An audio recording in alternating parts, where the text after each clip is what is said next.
नमस्कार। यही रत्नटी है व्हाइट सफायर, जहाँ को श्वेत पुखराज बोली मध्य कहा जाए। यह हेउची शुक्र ग्रहंक रत्न।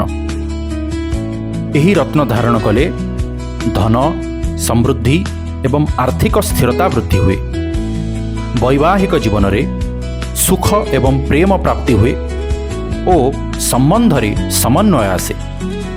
सौंदर्य, आकर्षण शक्ति वृद्धि होगा सहित कला एवं सृजनशीलता क्षेत्र में सफलता प्रदान करे।